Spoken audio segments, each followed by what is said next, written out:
প্রিয় বন্ধুরা আমার, আমাদের সমাজে দুঃখজনক ঘটনা যে অধিকাংশ মসজিদগুলোতে বিদআতের কারখানা বানানো হয়েছে।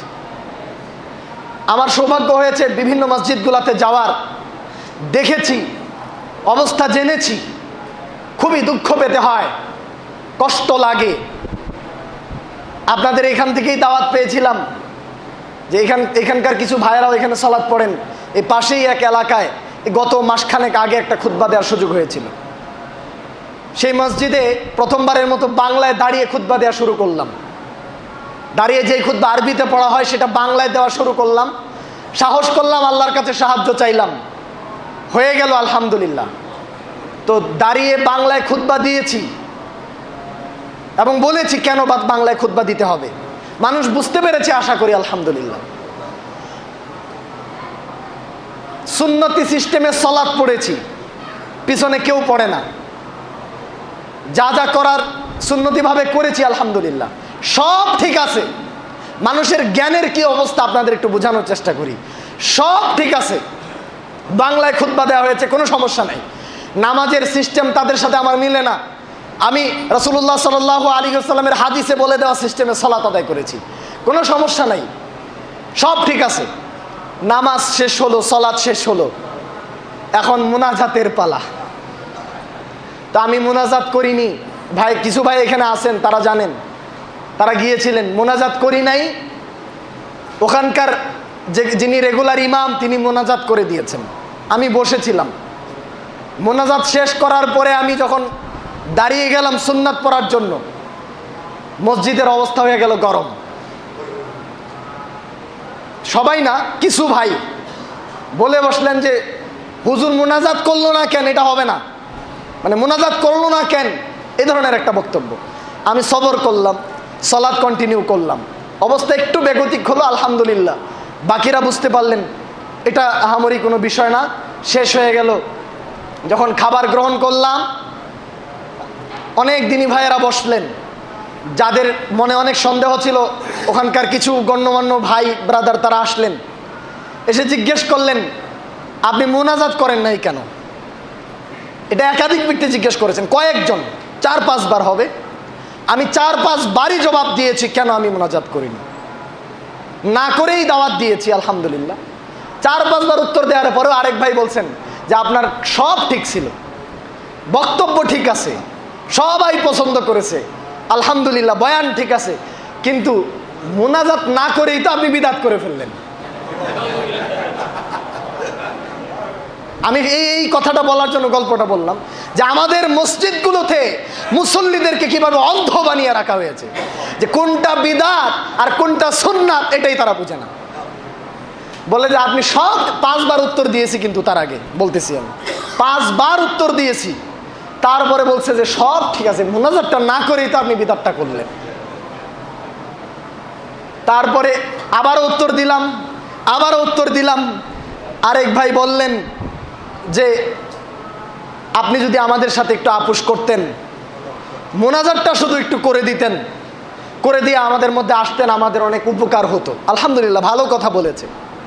আমি বলেছিলাম যে ভাই, কিছু ব্যাপারে আমরা আপোষ করতে পারি না। কার জন্য? আল্লাহর জন্য। কিছু ব্যাপার আপোষ করা যায়। একটা সুন্নত আমি আমল করলাম না, আমার গুনাহ হবে না। একটা সুন্নত কাজ আমি করলাম না, গুনাহ হবে না, ছেড়ে দিতে পারি আমি, সমস্যা নেই। একটা ওয়াজিব যদি আপনি আমাকে ছেড়ে দিতে বলেন, আমি ছাড়তে পারবো না। একটা হারাম কাজ যদি আপনি আমাকে করতে বলেন, আমি করতে পারি না। হারাম কাজ করে কখনো সহি দাওয়াত দেওয়া যায় না, এটা সবসময় মনে রাখবেন। কুফরি কাজ করে কখনো তাওহীদ প্রতিষ্ঠা করা যায় না, এটা মনে রাখবেন। শিরক করে কখনো তাওহীদ প্রতিষ্ঠা করা যায় না, এটা মনে রাখবেন। বিদআত করে কখনো সুন্নাত প্রতিষ্ঠা করা যায় না। এজন্য আমি বললাম যে একটা সুন্নাত ছেড়ে দিলাম, কিন্তু বিদআত করতে হলো না, তাইলে ঠিক আছে। কিন্তু সুন্নাত ছাড়লাম তো ছাড়লাম, বিদআত যদি আপনি আমাকে করতে বলেন, 3 কারণে আমি এখানে আপোষ করতে পারবো না। 1, জীবনে আমার তওবা কবুল হবে না। আনাস বিন মালিক রাদিয়াল্লাহু তাআলা আনহু থেকে বর্ণিত হাদিস, রাসূলুল্লাহ সাল্লাল্লাহু আলাইহি ওয়াসাল্লাম বলছেন, ইন্নাল্লাহা হাজাবা তাওবাতা আন কুল্লি সাহিবি বিদআতিন হাত্তা ইয়াদা বিদআতাহু।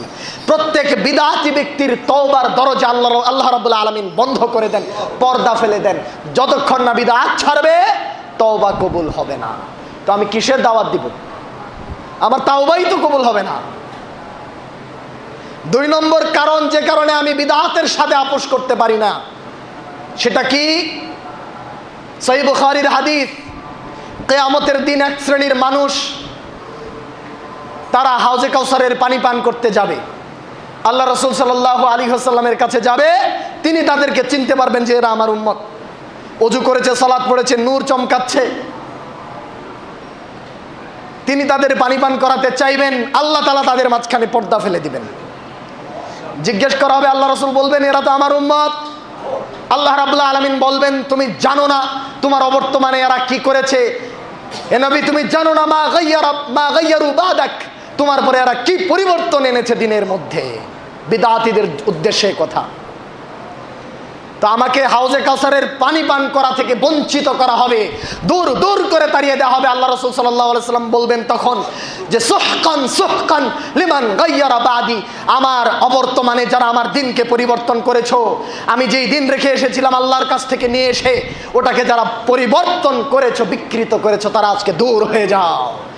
আমি ওই বিতাড়িতদের অন্তর্ভুক্ত হতে চাই না, এজন্য আমি আপোষ করব না। 3 নম্বর যেই কারণে বিদআতের সাথে আপোষ করতে চাই না, সেটা হলো যে এই 2টা বললাম, একটা হলো তাওবা কবুল হবে না, 2 নম্বর হাউজে কাউসারের পানি পান করা যাবে না, 3 নম্বর যেই কারণে আমরা বিদআতের সাথে আপোষ করব না, সেটা হলো বিদআতের পরিণাম জাহান্নাম। আর কোনো কথা নাই।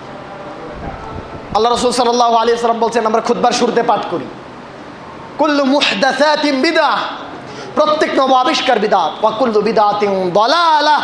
আর বিদআত করলেন মানে আপনি পথভ্রষ্ট হয়ে গেলেন, আর পথভ্রষ্টতার পরিণাম জাহান্নাম। এই 3 কারণে বিদআতের সাথে আপোষ করা চলবে না। দাওয়াত হয়ে গেছে আলহামদুলিল্লাহ, আমি ওখানে মোনাজাত করলাম না, মনে করলাম যে আলহামদুলিল্লাহ বিদআত থেকে মনে হয় বেঁচে গেলাম অনেকটা। কিছুক্ষণ পর সুন্নাত পড়ে ঘুরে বসেছি, মসজিদ ভরে গেছে, একদম মিলাদ পড়বে, আমার মাথার উপরে পাহাড় ভেঙে পড়লো। আমাকে বসিয়ে রেখে ইমাম সাহেব মিলাদ পড়ালেন। তো আমাকে এখান থেকে যাওয়ার সম্ভব হলো না, সুযোগ হলো না বের হওয়ার। চুপ করে বসে থাকলাম আর আস্তাগফিরুল্লাহ পড়লাম।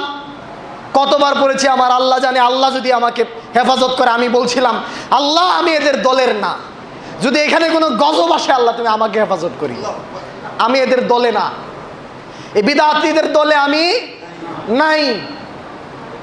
ইমাম সাহেব মোনাজাত তুললেন মিলাদের পরে। মোনাজাতের মধ্যে 2টা কথা বললেন। একটা বললেন যে নূরে মুজাসসাম অমুক তমুক, অনেক কথা বললেন। এত কথা কিভাবে মুখস্থ করেছে আল্লাহ জানে, কোরআন হাদিস এত জানে না, এগুলো কেমনে মুখস্থ করলো আমি পারি না। নূরে মুজাসসাম, আল্লাহ রাসূল সাল্লাল্লাহু আলাইহি ওয়াসাল্লাম নাকি নূরের দেহ, নূরের তৈরি বলতে মানে এলেম নূর, ওয়াহি নূর, এগুলো বলেন, ডাইরেক্ট নূরে মুজাসসাম। তারপরে পিরানে পীর দস্তগীর আব্দুল কাদের জিলানী, এই শব্দগুলো ব্যবহার করলেন। তো মোনাজাত শেষ করে ইমাম সাহেব আমার দিকে ঘুরে বললেন, হেসে দিলেন, হেসে দিয়ে বললেন হুজুর আমি জানি এগুলা মক্কা মদিনায় নাই, কিন্তু মানুষ ছাড়ে না, করতে হয়। আমার ভিতরে কি অবস্থা হয়েছিল আমি বোঝাতে পারবো না। আমি বললাম জবাব দিতে হবে, আপনার আল্লাহর কাছে জবাব দিতে হবে, আল্লাহর কাছে জবাব দেওয়ার জন্য তৈরি থাকেন। এই 2-3টা কথা আমি তাকে বলেছিলাম। আর বললাম আপনার জন্য আমার 2টা কারেকশন আছে এখানে। 1 নম্বর, নূরে মুজাসসাম মানে কি? এটা তো মুশরিকদের আকীদা, মুশরিক শিরকপন্থী তথাকথিত ইসলামী দলের আকীদা, যারা আল্লাহ রাসূল সাল্লাল্লাহু আলাইহি ওয়াসাল্লামকে নূরের তৈরি মনে করে, এই আকীদা শিরক। 2 নম্বর, দস্তগীর মানে কি বলেন? বলে হাত ধরা। কিসের হাত ধরা? বলে আল্লাহর হাত ধরা। আমি এই কথাটা তাকে বলতে ভুলে গেছি যে ওনারা তো বলেন আল্লাহর হাতই নাই। কুদরতি হাত, এই কথাটা তাকে বলতে পারি নাই, কিন্তু যেটা বলেছি সেটা হলো আল্লাহর হাত ধরে কি হবে, বলছে আল্লাহ হাত ধরছে, মানে পিরানে পীরে। আমি বললাম আপনি শোনেন, দাস্তাগির এসেছে ফার্সি শব্দ, দাস্ত মানে হাত, গির মানে ধরা, পাকার না। দাস্তাগির মানে হাত ধরে মুক্ত করা। আপনার পীর মানুষকে হাত ধরে মুক্ত করে, এ ক্ষমতা আল্লাহর না মানুষের? কোন মানুষকে যদি দাস্তাগির বিশ্বাস করা হয়, এই বিশ্বাস শিরকি বিশ্বাস, তার ঈমান আমল সব নষ্ট হয়ে যাবে। এই দুটো কারেকশন দিয়ে তাকে চলে আসলাম। সম্মানিত দিনী ভাই ও বন্ধুগণ, পুরো মুসলিম উম্মার আজকে এই অবস্থা। আমাদের দেশে মসজিদগুলো বিদআত এবং শিরকের আখড়া হয়ে গেছে। তারা বলছিল যে 27 বছর ধরে আমাদের ইমাম এখানে সালাত পড়ায়, কোনোদিন তো এভাবে বলে নাই, বলবে কিভাবে? ওনারা তো কিসসা কাহিনী দিয়ে 27 বছর পার করেছে। 50 বছর বুখারি পড়ায়, 30 বছর বুখারি পড়ায়, কিন্তু বুখারির হাদিস আমল করার সৌভাগ্য তার হয় না। কিন্তু আলহামদুলিল্লাহ, আল্লাহ যাকে হিদায়াত দেন তার বুখারি পড়াইতে হয় না, বাংলা বুখারি পইরাও সে আমল করতে পারে আলহামদুলিল্লাহ। আলেমদের কাছে শুইনাও সে আমল করতে পারে আলহামদুলিল্লাহ। তো প্রিয় বন্ধুরা আমার, আমি উৎসাহিত করব আপনাদেরকে, মানুষকে সচেতন করবেন, নিজেরা সচেতন হবেন, কোরআন পড়বেন বুঝবেন, হাদিস পড়বেন বুঝবেন, প্রচলিত ইসলাম সত্যিকারের ইসলামের মধ্যে একটা পার্থক্য আছে এটা জেনে তারপরে পার্থক্য করার চেষ্টা করবেন, যাচাই বাছাই করে তারপরে মানবেন। আল্লাহ রাব্বুল আলামিন আমাদের তৌফিক দান করেন, আমিন। বারাকাল্লাহু লানা ওয়া লাকুম ফিল কুরআনিল আযীম ওয়া নাফা'না ওয়া ইয়্যাকুম বিল আয়াতি ওয়াজ যিকরিল হাকীম ফা ইন্নাহু তাআলা জাওয়াদুন কারীমুম মালিকুম বাররুর রাউফুর রহিম।